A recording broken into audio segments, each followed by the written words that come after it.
everybody. I am Dr. Amy Nelson, and today, I'm going to move this. Today we're going to talk about gut inflammation and histamine. We have covered this a little bit before, but I like to come to it all the time because it is such a important topic in lots of different ways. Because it gets missed a lot, and I think it needs a lot of attention because we don't necessarily think about our digestive system when we're having a histamine reaction of some sort.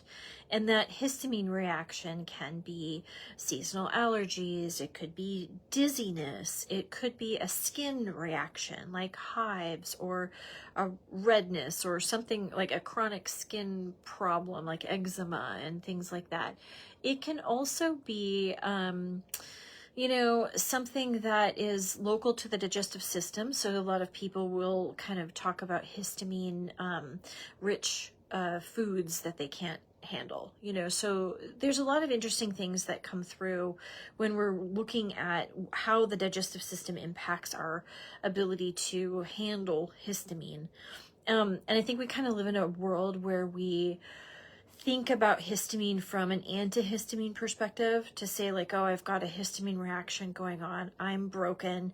I need to take this pill to alleviate that. And yes, that's called palliation. We've all had to do that at times. It's a very important thing. But you do want to back up and be like, I'm not broken. I have reasons for existing this way. And I want to look into the root cause of that so that I can kind of live my best life. So I can make choices that optimize my well-being and minimize the choices that are harming me and go on with happiness and well-being in this world. So we're going to talk a lot about that today. I'm Dr. Amy Nelson, and I am a naturopathic doctor here in Austin, Texas. And yeah, look me up.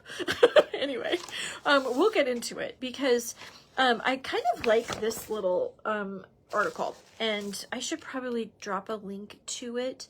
It's an article that I've been perusing. It's Inflammatory Bowel Disease, Crosstalk Between Histamine, Immunity, and Disease. And it comes from the International Journal of Molecular Sciences. And it's a very, very good, comprehensive, biochemistry-centered kind of approach to understanding all the nuances between how bowel inflammation and histamine kind of relate to each other. It is 19 pages. So if you want to tackle it, go for it. But I've been kind of perusing it. I'm still not done reading it. It's still quite extensive. I'll probably be after this for a few weeks. But I kind of wanted to pull out maybe 3 key kind of ideas to help us with this because, of course, here in Austin's always histamine season. Austin is always springtime. We live in a very humid climate here. It doesn't freeze very often. We do have bouts of dryness, but we do have a lot of rain spells, and that always puts us into a bloom at various times of year. I feel like we're always in a springtime, especially after we've been through patterns of drought and then we get a little rainstorm, everything just blossoms up, So, yeah, we have a lot of plants. We have to live with our plants. So here I want us to, like we were saying, look at the reasons why histamine wouldn't be processed well in the body. It's fine enough just to blame oak trees and to blame cedar and to blame mold and to blame all of it. But really your body does have coping mechanisms for all of that. And it's important to support your body in that system. Many people are shocked to figure out that they have gut inflammation. You can have straight up bowel inflammation and have no GI symptoms whatsoever. And I know that is hard to figure out. And I know that is a tough pill to swallow. It's not, I know it. It's the hardest thing for people because, and I always explain it like this, we have a lot of surface area in the bowel and a lot of it can be inflamed before we even kind of have a tummy ache or diarrhea or constipation or gas and bloating, right? So it's really kind of nuanced and it's hard to believe. So sometimes I kind of ask those pattern questions, but if somebody's like, no, I'm fine, I don't rule out gut inflammation, because I pay attention to kind of somebody's food habits, right? And food habits are where you're going to see, like, if somebody's like, I can eat these foods, I'm just fine, and they're foods that are quite unhealthy, then I kind of know, okay, we've got some layers in here of inflammation that we haven't brought to consciousness yet, and no judgment on me, like, for sure, I've been there too, right? So I think that that is the biggest leap for people, is to believe that they have gut inflammation when they have no digestive symptoms. And like we've said in other episodes here, you can be full-on celiac and have no digestive complaints whatsoever. I know it's really hard to figure out and believe, but it happens. So it's one of those things where we believe somebody's nutritional habits. We try to pick up on, hey, do I have a sweet tooth? Do I drink a lot of alcohol? You've heard me talk about inflammatory foods like gluten and dairy and sugar. And, there will be other things, like when we do those food sensitivity panels, we'll see other things coming up there too. I think categorically, foods that are lowest are going to be like fruits and vegetables and organic and meats, right? So with meat, I always pay attention to the source, right? Feedlot meats have more of an inflammatory problem than grass-fed, grass-finished beef, right? So we pay attention to kind of like how somebody eats their food, how they kind of select their food, and then, kind of go from there. Now, if you believe the standard American diet is just fine, that's a problem, right? So standard American diet, the SAD diet, isn't something we claim as health and well-being, right? So unfortunately, in our little world here, we have to put a lot of effort into eating healthy. Like, you have to make discerning choices. You have to be that one at the restaurant who says, hold this, hold that. I'm going to swap this and swap that. Unfortunately, that's just kind of the world we're in right now. I think you need to just learn to be okay with it. Learn to be okay with putting boundaries out for yourself, and really just committing to yourself. Putting yourself first when it comes to healthy eating.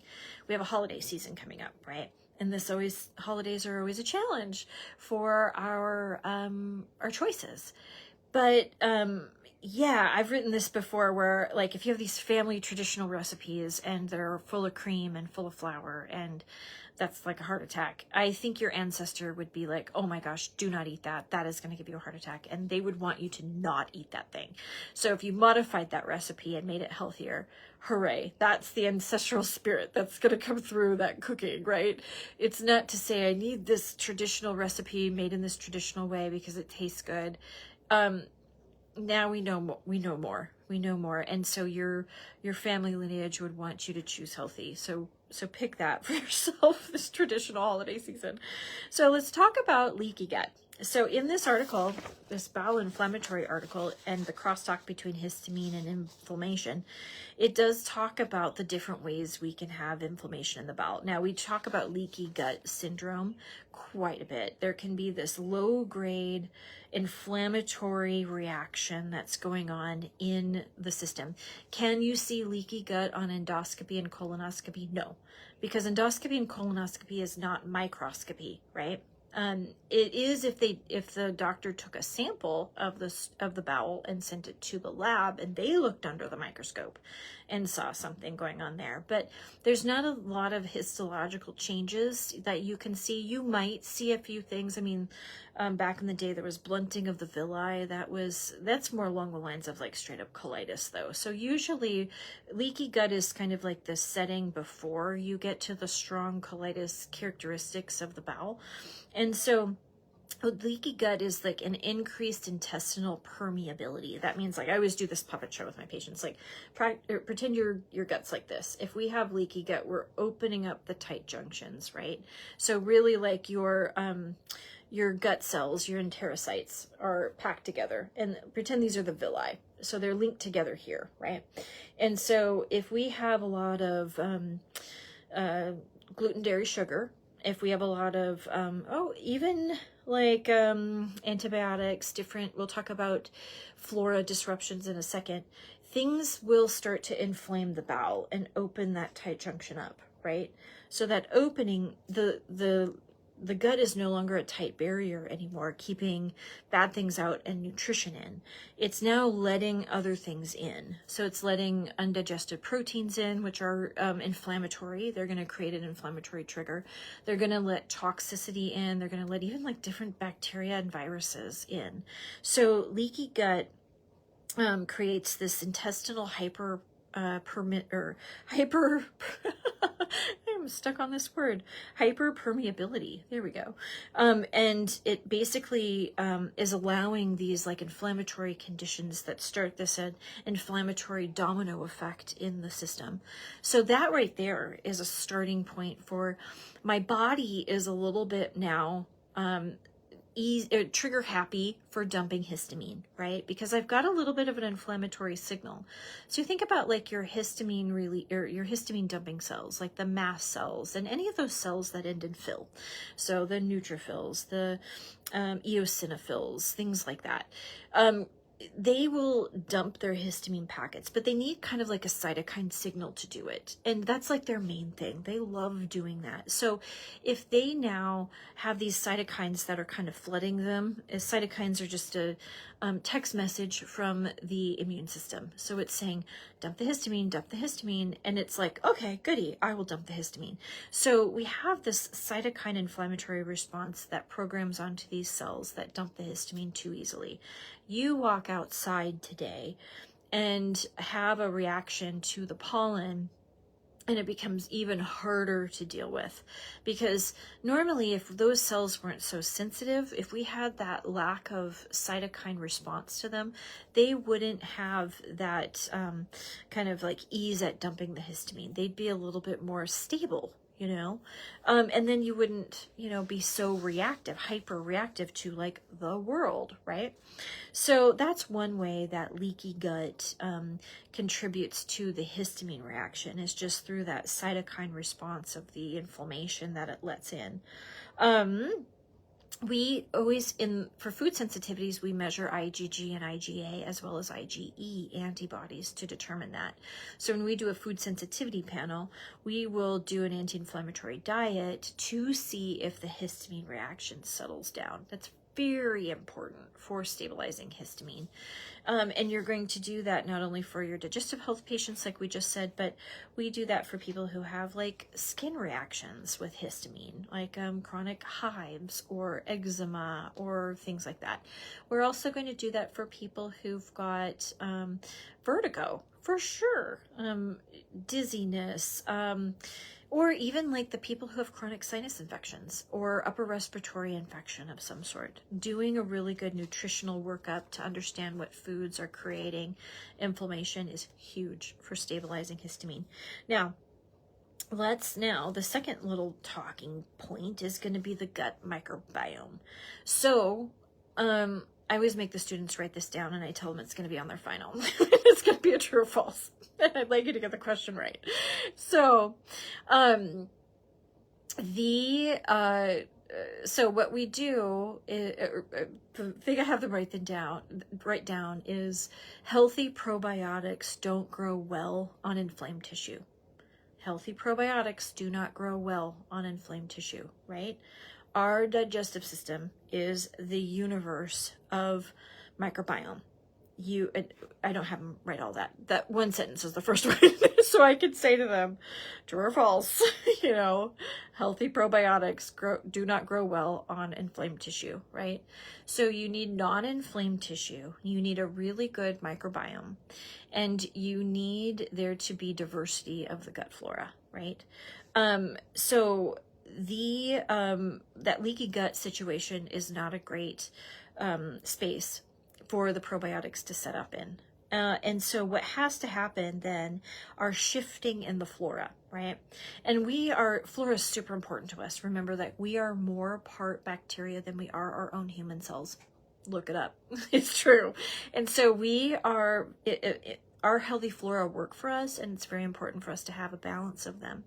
So what happens is that we've got, if the leaky gut's going on, the apartment complex for the healthy flora is now decimated. And what has to happen is an adaptation to the flora. That's when you're going to get a small intestinal bacteria overgrowth, right? That's called SIBO. That's when you can get a larger setup of a yeast overgrowth or candida overgrowth, right? That's when you can get a parasitic foothold, right? So there can be little environmental changes in that tissue that leads to that circumstance, right? So conversely, when you're working with these three things, you do have to heal up the gut tissue, because otherwise you're just going to spin your tires. You're going to chase your tail, right? You're going to go through a SIBO treatment or a yeast treatment or a parasitic treatment, and then it returns. It returns back if we don't ever fix and heal up the tissue. So it's super important to actually do a few things simultaneously. You want to increase diversity of the gut flora. You want to minimize those overgrowths, and whatever you choose at the digestive doctor's office, it would be with an antibiotic.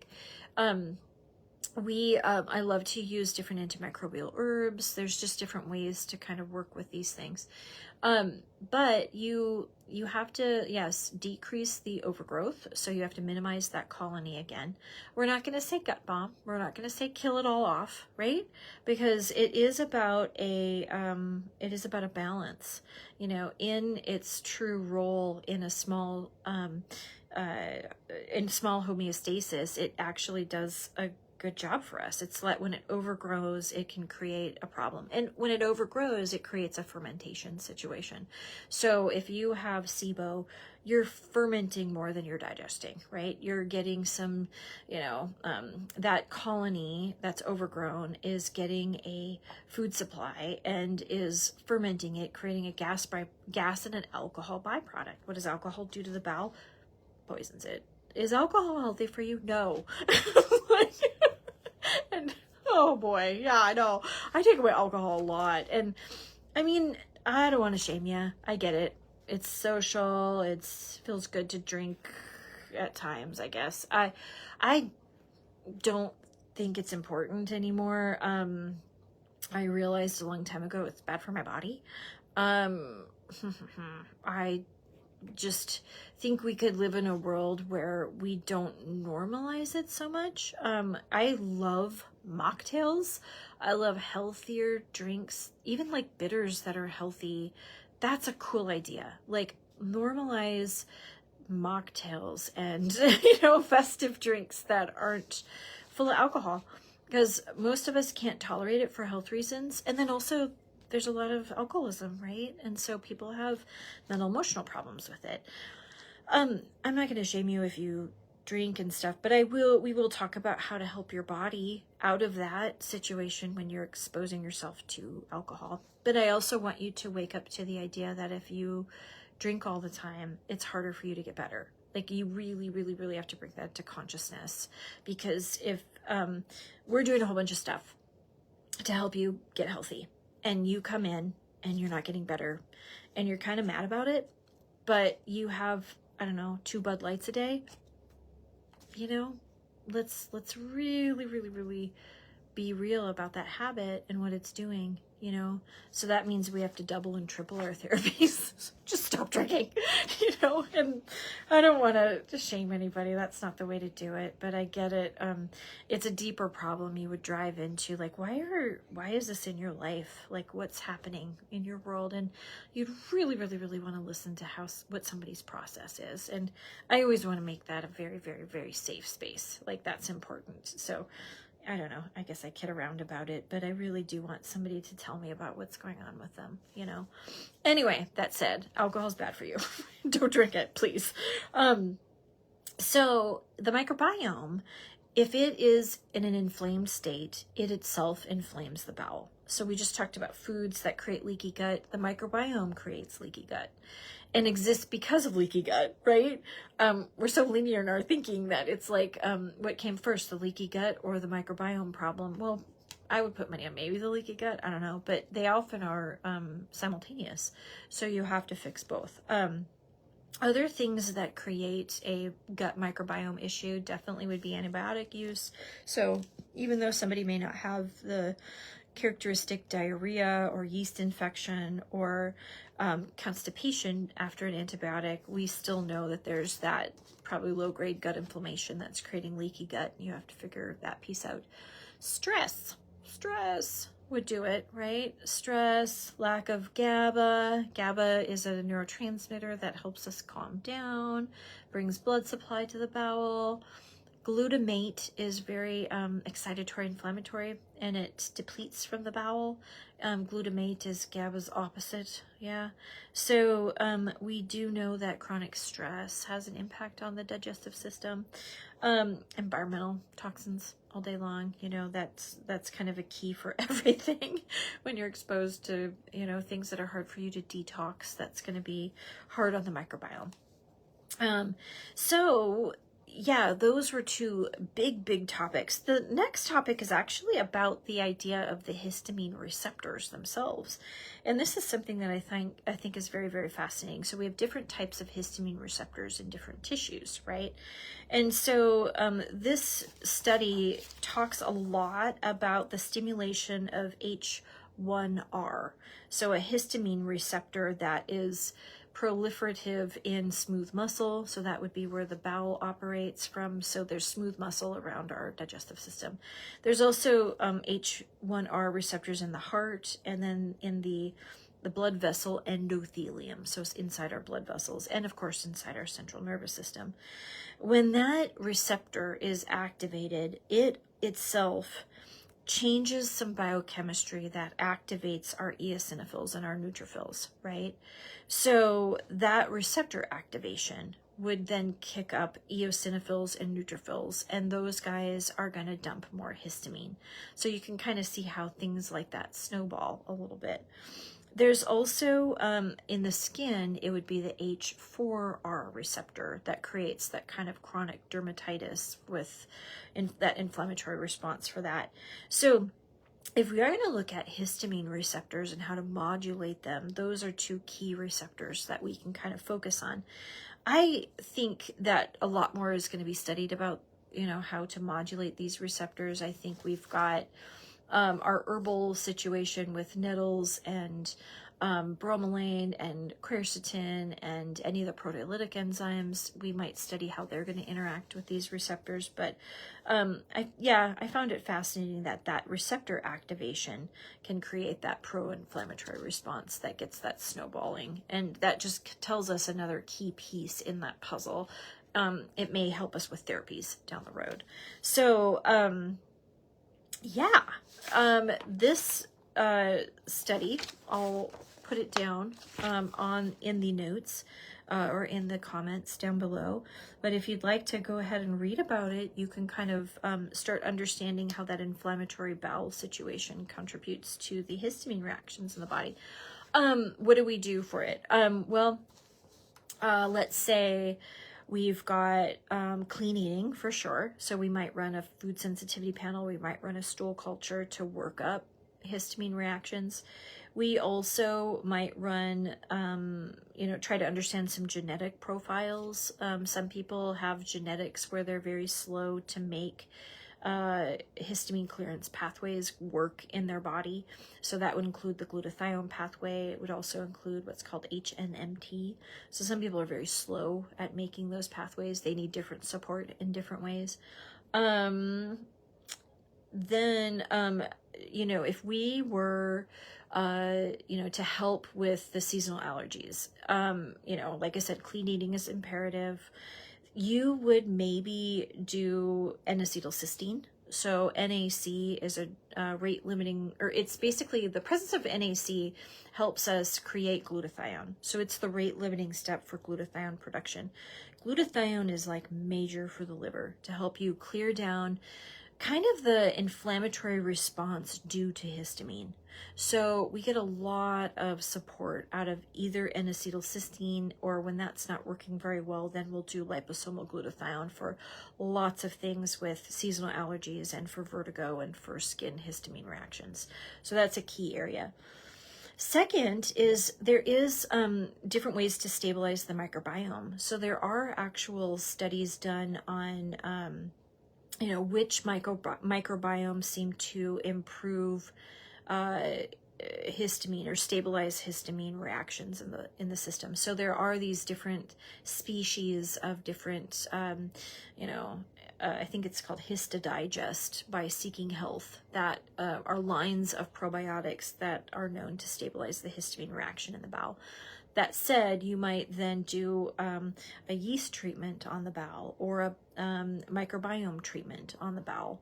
So by that time you would probably have done some type of stool culture, or I like the GI map test, and you'll kind of study what things are overgrown there.